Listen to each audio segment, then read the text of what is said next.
Hi, this is R3 Energy Solutions, and today we're going to show you how to build a solar water heater.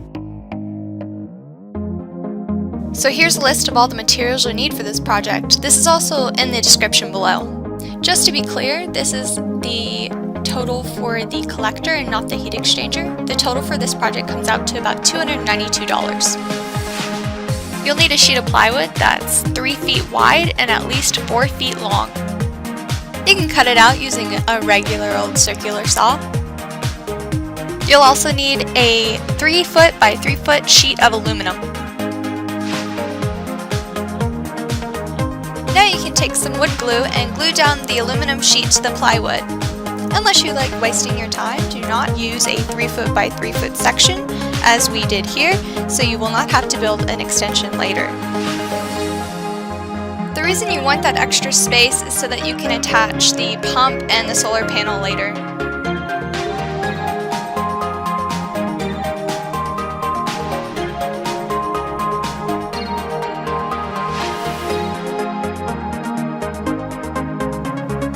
Just apply some pressure and leave it to dry.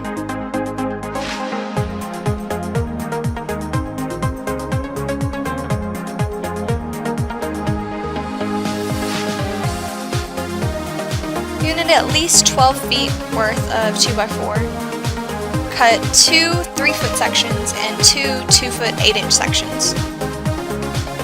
Then fit them together like this.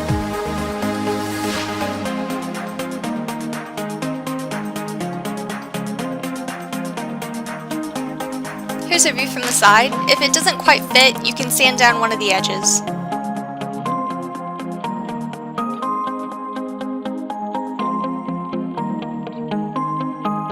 To protect the wood, add a stain that's suitable for outdoors.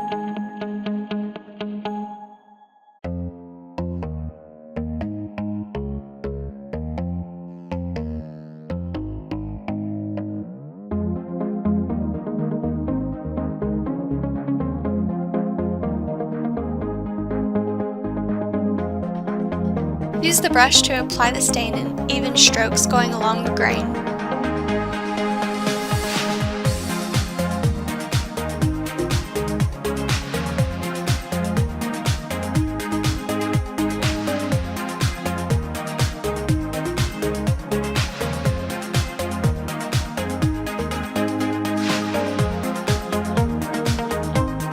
Here we are sanding down the edges just to make sure everything fits right.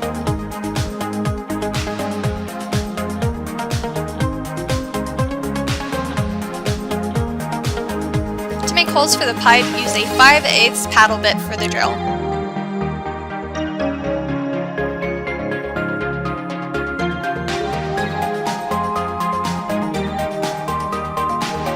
We recommend you clamp everything down before you drill.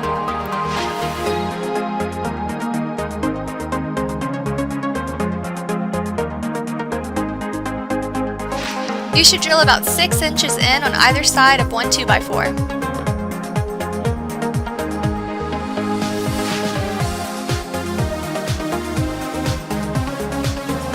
Drill a few holes in the base up through the 2x4s.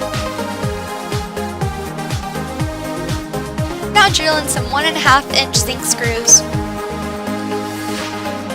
We clamped both sides of the 2x4 down to the base to keep everything stable.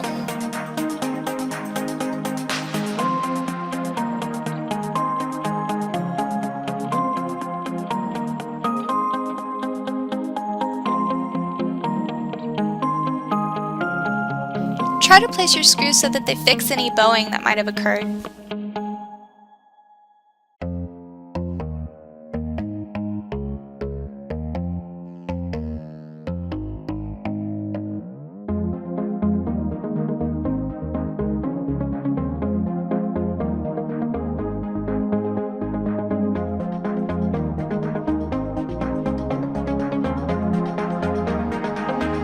Adjust your clamps and drill a couple of holes in the side of the 2x4s.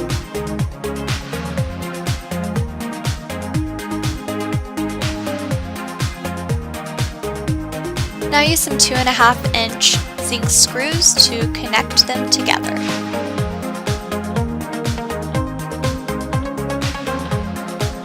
just repeat this on all 4 sides of the collector.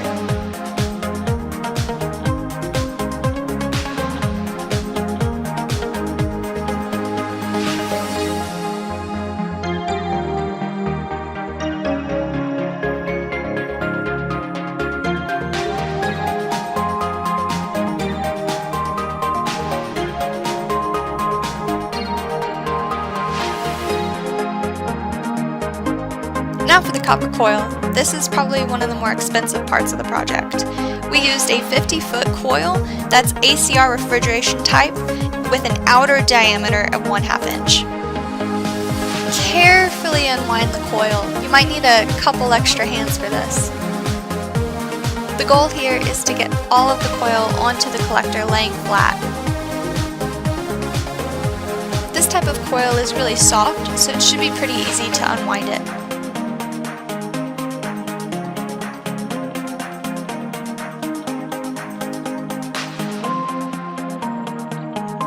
Be super careful not to put any kinks in the coil.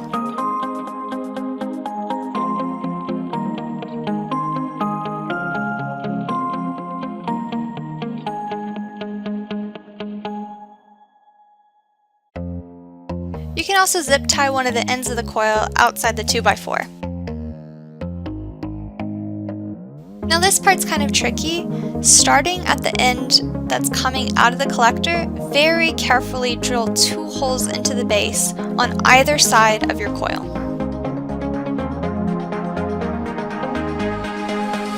Now you can thread a zip tie through in order to hold it in place. You can either use metal or plastic zip ties. Just make sure that the plastic is rated for a high temperature.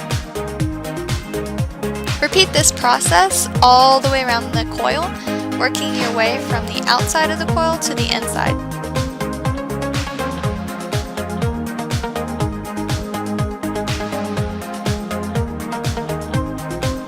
This gets a little tedious, so it's best to have someone help you out with this.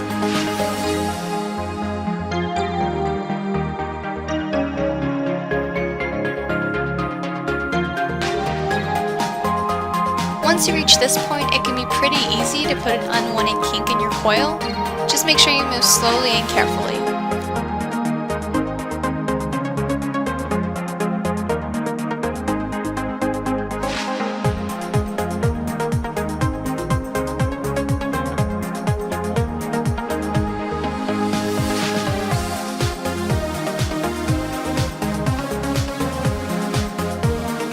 At the end, you should get something that looks kind of like this.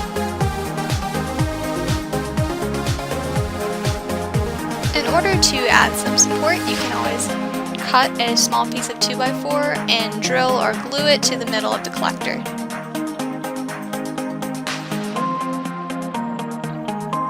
It'll help distribute any load placed on the cover.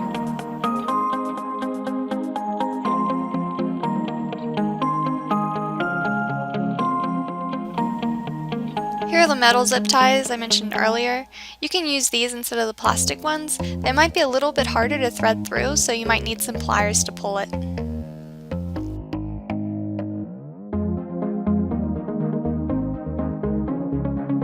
We just went around and checked the tension on some of the plastic zip ties by trying to move the copper coil.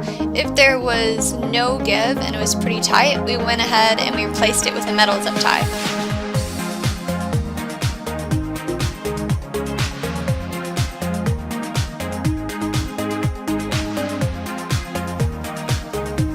Then you can go ahead and cut off the tail ends of the zip ties.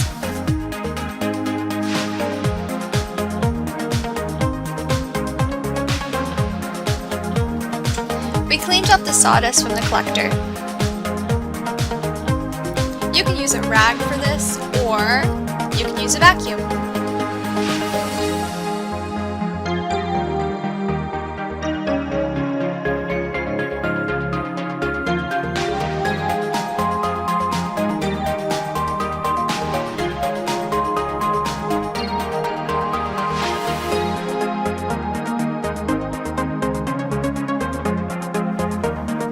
To close up any cracks, we're going to use some high temperature sealant. Just get a caulk gun and load it up. This is the kind that we used.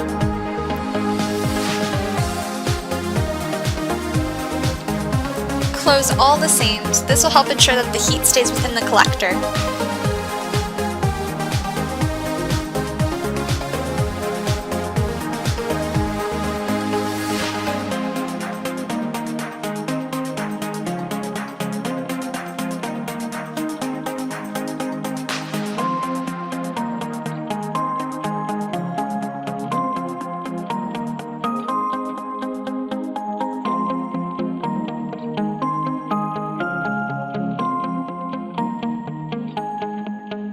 Don't forget to fill up the holes you drilled.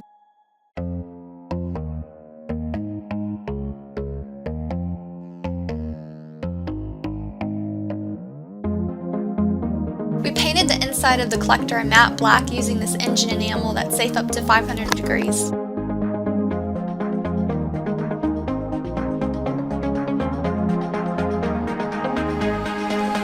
Spray in light coats and from different angles to get all parts of the inside.